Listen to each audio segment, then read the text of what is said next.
Rice dumplings. Wow! Dumplings అనగానే అందరికీ ఇష్టం అనమాట. ఫేవరెట్ డిష్ యాక్చువల్‌గా డంప్లింగ్స్ అనేది. అండ్ బ్రౌన్ రైస్‌తో కాబట్టి కొంచెం ఎక్స్ట్రా ఆర్డర్ ఫ్లేవర్స్ కూడా యాడ్ చేస్తాం కాబట్టి సో చూద్దాం ఎలా ఉండబోతుందో. ఓకే, నేను ఇంగ్రీడియంట్స్ తెచ్చేస్తాను.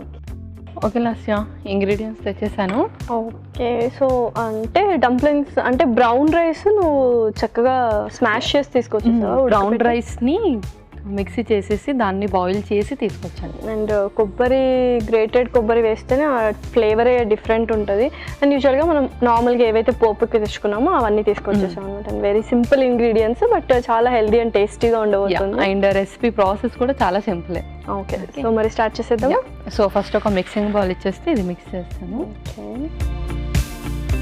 సో ఈలోపు జస్ట్ అలా వాటర్ వేసి స్టీమ్ పెట్టేనా ఇది? పెట్టేసాను.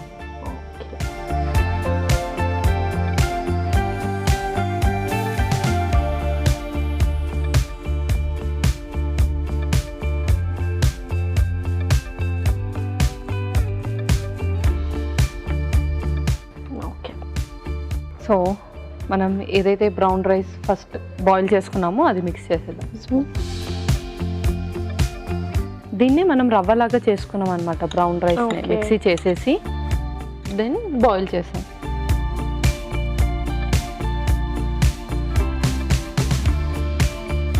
దీంట్లోనే మన కొబ్బరి తురుము కూడా.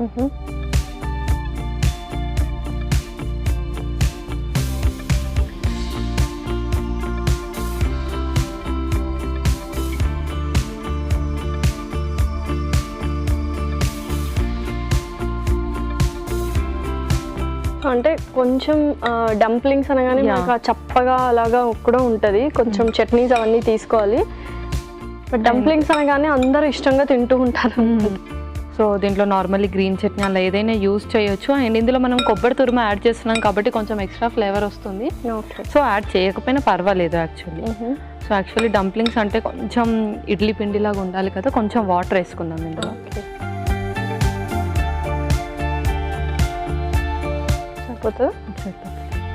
జస్ట్ ఇడ్లీ బ్యాటర్కి వచ్చినట్టు కన్సిస్టెన్సీ వస్తే చాలా. ఇంకొంచెం వాటర్ పడుతుందేమో. ఇంకొంచెం వాటర్.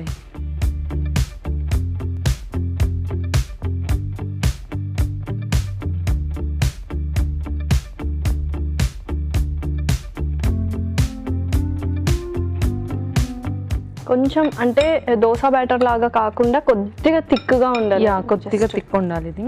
ఓకే, సో మరి నెక్స్ట్ ఇంగ్రీడియంట్ సాల్ట్ కూడా యాడ్ చేసేద్దాం ఇందులోనే.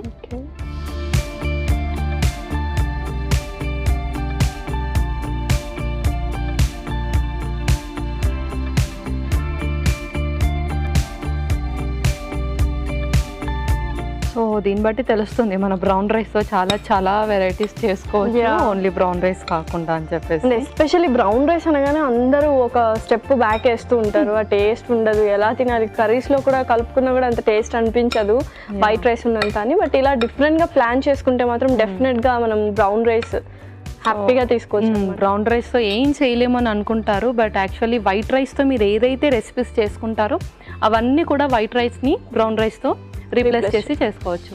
ఓకే, సో నెక్స్ట్ ప్రాసెస్ ఏంటి? నెక్స్ట్ మనం అది పెట్టేద్దాం. ఓకే, అందులో వేసేద్దామా?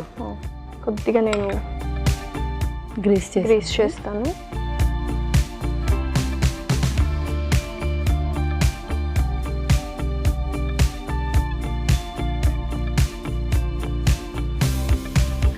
ఓకే, సో ఇంకా మన డంప్లింగ్స్ వేసేసుకుందాం.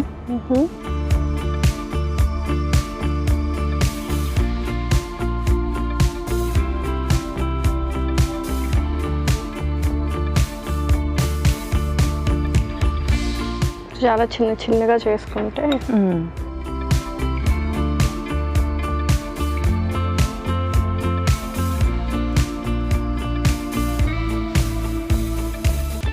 ఓకే. సో ఇందులో జస్ట్ చేసేద్దాం.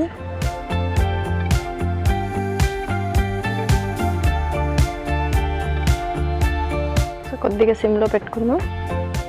సో నెక్స్ట్ ప్రాసెస్ ఏంటి? సో నెక్స్ట్ మనం కొంచెం పోపు వేసుకుందాం. ఓకే, ఇందులో చేద్దామా?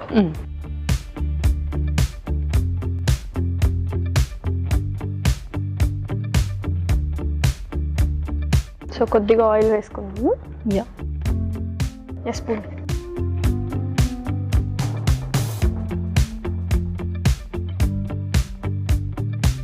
కొద్దిగా ఆయిల్. ప్రాసెస్ అయితే డిఫరెంట్గా ఉంది, బట్ చాలా సింపుల్గానే అనిపిస్తుంది. సో కొంచెం ఆవాలు, కొన్ని మినపప్పు అండ్ అలాగే మన ఎండు.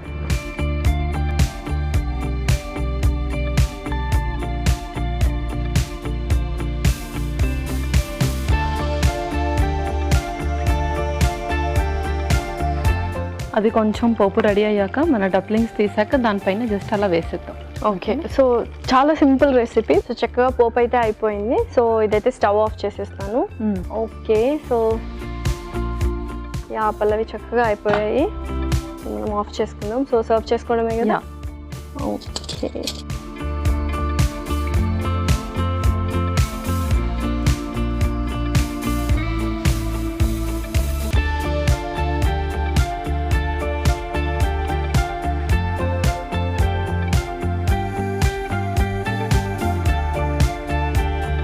అండ్ స్టీమ్లో చేసాం కాబట్టి చాలా హెల్దీ కదా. యా,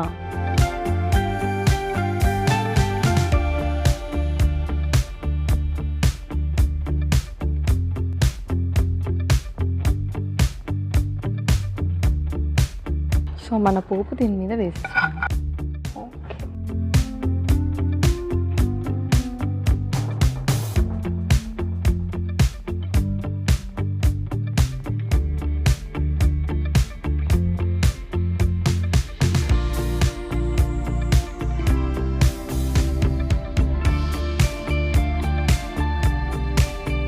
ఓకే లాస్య, మన బ్రౌన్ రైస్ డంప్లింగ్స్ రెడీ అయిపోయాయి. ఓకే, బ్రౌన్ రైస్ డంప్లింగ్స్ అయితే రెడీ అయిపోయింది. మరి దీనికి కావాల్సిన పదార్థాలు అలాగే తయారు చేసుకునే విధానం మరొకసారి చూద్దాం. బ్రౌన్ రైస్ డంప్లింగ్స్కి కావాల్సిన పదార్థాలు: బ్రౌన్ రైస్ 1 కప్పు, పచ్చి కొబ్బరి తురుము 1/2 కప్పు, ఉప్పు తగినంత, ఆవాలు 1 టేబుల్ స్పూన్, మినప్పప్పు 1 టేబుల్ స్పూన్, ఎండుమిర్చి 2, నూనె 2 టేబుల్ స్పూన్లు. బ్రౌన్ రైస్ డంప్లింగ్స్ తయారు చేసుకునే విధానం: ఒక బౌల్లో ఉడికించిన బ్రౌన్ రైస్ రవ్వ, పచ్చి కొబ్బరి తురుము, కొద్దిగా నీళ్లు పోసి ఆపై తగినంత ఉప్పు వేసి బాగా కలుపుకోవాలి. ఈ మిశ్రమాన్ని నూనె వేసిన ఇడ్లీ పాత్రలో డంప్లింగ్స్ లా వేసి ఆవిరిపై ఉడకనివ్వాలి. ఒక పాన్ లో నూనె వేసి ఆవాలు, మినప్పప్పు, ఎండుమిరపకాయలు వేసి వేయించుకోవాలి. డంప్లింగ్స్ ని సర్వింగ్ ప్లేట్ లోకి తీసుకొని ఆపై పోపు మిశ్రమంతో గార్నిష్ చేసుకుంటే ఎంతో రుచికరమైన బ్రౌన్ రైస్ డంప్లింగ్స్ రెడీ.